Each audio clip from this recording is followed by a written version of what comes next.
Kalyani AIIMS. জয় হিন্দ, কেমন আছেন আপনারা? ঘষা কাজ চ্যানেলের নক নক ডক্টর সেগমেন্টের নতুন একটা ভিডিওতে আপনাদেরকে স্বাগতম। থাম্বনেল দেখে অবশ্যই আপনারা জানতে পেরে গেছেন যে আজকে আমরা এই ব্লগটা বানিয়েছি বা এই ব্লগে আলোচনা করব অঙ্কোলজি ডিপার্টমেন্ট বা ক্যান্সারের চিকিৎসায় কল্যাণী এইমস এই বিষয় নিয়ে। হ্যাঁ, অবশ্যই এখানে কেমনভাবে আসবেন, কোথায় থাকবেন, খাবেন, তার একটা ছোট্ট করে বিবরণ দিয়ে দিই। এর আগের ব্লগগুলোতে আমি এর বিস্তারিতভাবে আলোচনা করেছি, তবে আপনাদেরকে জানানোর জন্য আর একবার ছোট্ট করে বলে দিই। আসার জন্য নিয়ারেস্ট স্টেশন হচ্ছে কল্যাণী মেন স্টেশন, শিয়ালদা কৃষ্ণগড় লাইনের মেন লাইনেরই একটি স্টেশন। এখানেই নেবে, মানে এই স্টেশনের ট্রেনে করে এসে নেবে, তার পূর্ব পাড় থেকে ধরে নিতে হবে অটো, টোটো, টেম্পু। ভাড়া নিতে পারে 15 থেকে 20 টাকা। আর যদি বাই রোড কেউ আসতে চান তাহলে Kalyani expressway, national highway যেটা NH-36 ছিল, এখন নাম হয়েছে NH-12, সেটা, এবং Delhi road, old Calcutta road, GT road, সবগুলোকেই কানেক্ট করে দেওয়া হয়েছে কল্যাণী এইমসের সাথে, তাই আসতে কোনো প্রবলেম হবে না। গঙ্গার ওপর দ্বিতীয় ঈশ্বরগুপ্ত সেতুর কাজ যদিও এখন কমপ্লিট হয়নি, তাই প্রথম ঈশ্বরগুপ্ত সেতুর ওপর দিয়েই যাতায়াত চলছে। আর কল্যাণী এক্সপ্রেসওয়ের কাজ কমপ্লিট প্রায়। কলকাতা এয়ারপোর্ট থেকে কল্যাণী এইমস আসতে সময় লাগতে পারে 45 মিনিট মতন, কারণ এই রোডটার মাঝখানে নো সিগন্যাল ওয়ে তৈরি করা হয়েছে শুধুমাত্র কল্যাণী এইমসের জন্য। তো এখন আমরা কল্যাণী এইমসে চলে এসেছি। এবার ছোট্ট করে বলে দিই ওপিডির ব্যাপারে। ওপিডিতে যদি আপনারা ডাক্তার দেখাতে আসেন তাহলে অনলাইন অ্যাপের মাধ্যমে বা ফোন করেও আপনারা অ্যাপয়েন্টমেন্ট নিয়ে এখানে আসতে পারেন, বা ডাইরেক্ট এখানে এসে সকালবেলায় লাইন দিয়ে টোকেন কালেক্ট করে আপনারা ডাক্তার দেখাতে পারবেন। আর থাকার জন্য কল্যাণী এইমসের আশেপাশে প্রচুর হোটেল হয়ে গেছে এখন, সেখানে এসে আপনারা থাকতে পারবেন। আর খাবার জন্য দোকান হয়ে গেছে। আর তাছাড়াও এইমসের ক্যান্টিন রয়েছে, সেখান থেকেও আপনারা খাওয়া দাওয়া করতে পারবেন। খুবই ছোট করে বললাম। আর ডাক্তার দেখানোর পদ্ধতি ওপিডিতে আগে যেরকম আমি বিস্তারিতভাবে ব্লগগুলোতে বলেছিলাম সেরকমই আছে, তার কোনো পরিবর্তন হয়নি। এবার আপনাদেরকে জানিয়ে দিই, এখানে যদি আপনারা অঙ্কোলজি পেশেন্ট হিসেবে চিহ্নিত না হয়ে থাকেন তাহলে আপনাদের কিন্তু প্রথমে এসে ওপিডিতেই দেখাতে হবে, এবং ওপিডির ডাক্তার আপনাকে রেফার করবে নির্দিষ্ট ডিপার্টমেন্টে। মানে ধরুন আপনার কোনো লাংসের প্রবলেম নিয়ে এসছেন বা চেস্টের প্রবলেম নিয়ে এসছেন, তো সেই জায়গায় দাঁড়িয়ে আপনি প্রথমে চেস্টের ডাক্তার দেখালেন, সেখান থেকে দেখা গেল হয়তো আপনার ফুসফুসে কোনো প্রবলেম হয়েছে, তাহলে আপনাকে লাংসের ডাক্তারের কাছে রেফার করা হবে, এবং লাংসের ডাক্তার তখন টেস্ট করে দেখলেন যে সেখানে কোনো কার্সিনোজেনিক সেল আছে, মানে আপনার ক্যান্সারের সেল আছে, তারপর আপনাকে কিন্তু অঙ্কোলজি ডিপার্টমেন্টে ট্রান্সফার করা হবে।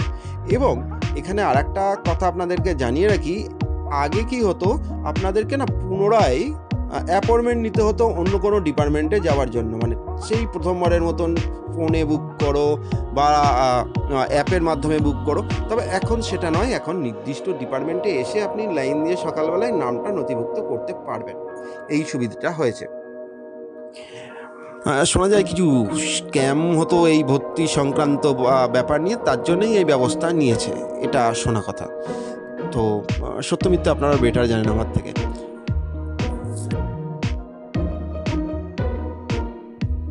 এবার ধরুন কেউ নতুন পেশেন্ট আছেন যাদের কার্সিনোজেনিক সেল আছে বা ক্যান্সারের রোগী হিসেবে আপনারা চিহ্নিত, তারা কিন্তু ডাইরেক্ট অঙ্কোলজি ডিপার্টমেন্টে এসেই ডাক্তার দেখাতে পারবেন। এবং অঙ্কোলজি ডিপার্টমেন্টে ডাক্তার দেখানোর পর যে সকল মেডিকেল টেস্ট এখান থেকে দেওয়া হবে আপনার ওই বইটাতে প্রেসক্রিপশান হিসেবে লিখে, সেগুলো আপনাদের করে নিতে হবে। যে টেস্টের ফেসিলিটি এখানে রয়েছে সেগুলো তো আপনারা কল্যাণী এইমস থেকেই করে নিতে পারছেন। এমন কোনো টেস্ট যদি থাকে যেটা কল্যাণী এইমস প্রোভাইড করতে আপাতত পারছে না, বা এখনও সেই ডিপার্টমেন্টের কোনো টেস্ট হচ্ছে না, তাহলে সেগুলো কিন্তু আপনারা বাইরে থেকেও করে নিতে পারেন এবং তার রিপোর্ট কিন্তু এখানকার ডাক্তাররা অবশ্যই দেখবে। এবার ধরুন কোনো পেশেন্টের কেমোর প্রয়োজন আছে বা শুধু কেমো দেওয়ার জন্যই এখানে এসছেন, তো তাদের ক্ষেত্রে প্রথমে কেমো নেওয়ার জন্য যে যে টেস্টগুলো আছে সেগুলো এখান থেকে করিয়ে নিতে হবে। অবশ্যই ডাক্তার আপনাকে প্রেসক্রাইব করে দেবে সেগুলো, এবং সেই টেস্টগুলো করিয়ে নেওয়ার পর আপনাকে কেমোর জন্য আসতে হবে।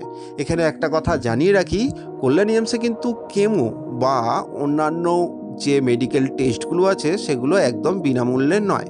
হ্যাঁ, অপেক্ষাকৃত অন্যান্য বেসরকারি হসপিটালের থেকে অনেক কম পয়সা নেওয়া হয়, এটা ঠিক, কিন্তু ফ্রি নয়।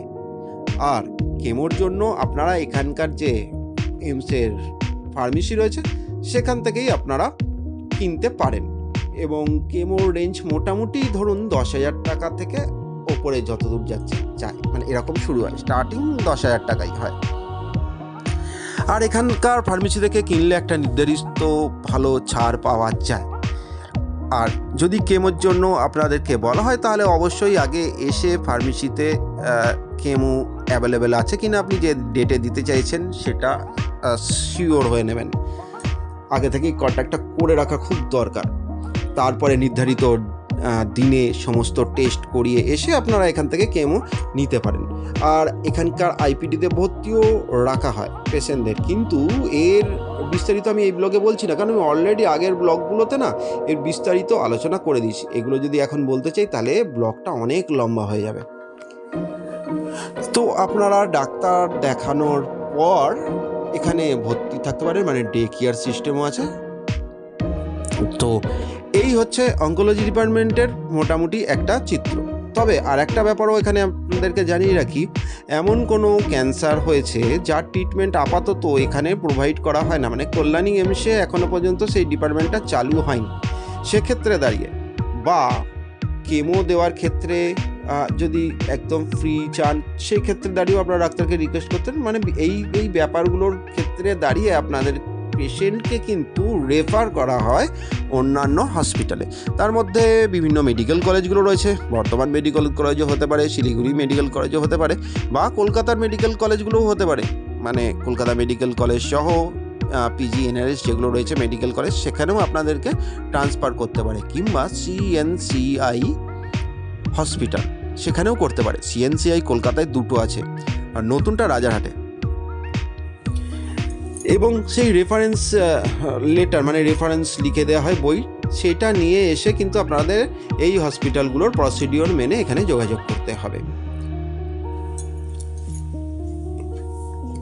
আর আগের যে ভিডিওগুলো রয়েছে তার কয়েকটা লিঙ্ক আমি আমার ডেসক্রিপশন বক্সে দিয়ে দিলাম, চাইলে দেখে নিতে পারেন কেমনভাবে এখানে নাম লেখাতে হয়, কেমনভাবে ওপিডিতে ডাক্তার দেখাতে হয়, কেমনভাবে এমার্জেন্সি পরিষেবা পেতে হয়, এবং কল্যাণী এইমসে কেমনভাবে আইপিটিতে ভর্তি হতে হয়, তার সমস্ত বিস্তারিত ইনফরমেশন ব্লগগুলোতে পেয়ে যাবেন।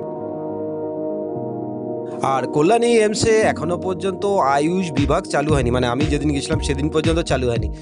আর নেক্সট ভিডিও 2026-এ আসবে। 2026-এ ডাক্তার দেখানোর ব্যাপার আছে, মানে ডাক্তার দেখাতে আবার যাব। আর সেই সময় দাঁড়িয়ে আপনাদেরকে নতুন কি এইমসে চালু হলো, কি প্রসিডিওর নতুনভাবে হচ্ছে তার সমস্ত ইনফরমেশন দিয়ে দেবো। তাই একটু ওয়েট করুন নতুন ভিডিওটা আসার জন্য, মানে 2026-এ যেটা।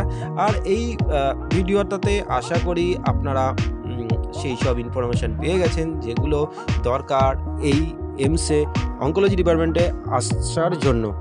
আর যাদের খুব প্রয়োজন এই ভিডিওটা তাদের সাথে প্লিজ শেয়ার করুন ভিডিওটা, তারাও যাতে উপকৃত হয়।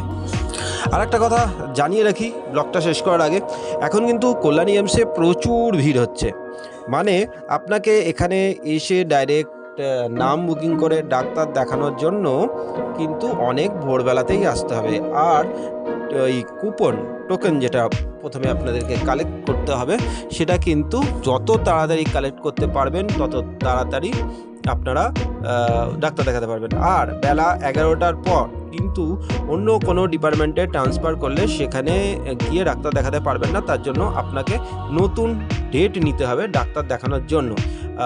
তাই জন্য অবশ্যই আপনার যে বুকটা থাকবে সেখানে নেক্সট ডেটের জায়গায় বা রেফার করলে অন্য ডিপার্টমেন্টে তার ডেটটা অবশ্যই কেয়ারফুলি লিখিয়ে নেবেন। আর এমসে আসলে একটু সময় লাগে, মানে প্রায় সারাটা দেরি যাবে, সেটা আর বলার অপেক্ষা রাখে না। তবে চলুন শেষ করি আজকের ব্লগটা। তো এমসে আমাদের সব কিছু কমপ্লিট কাজ আপাতত। ব্লগটা যদি ভালো লাগে তাহলে লাইক শেয়ার সাবস্ক্রাইব করে চ্যানেলটার পাশে থাকার অনুরোধ রইল। দেখা হচ্ছে অন্য কোনো দিন অন্য একটা নতুন ব্লগে। ততক্ষণের জন্য টাটা, ভালো থাকবেন অ্যান্ড জয় হিন্দ।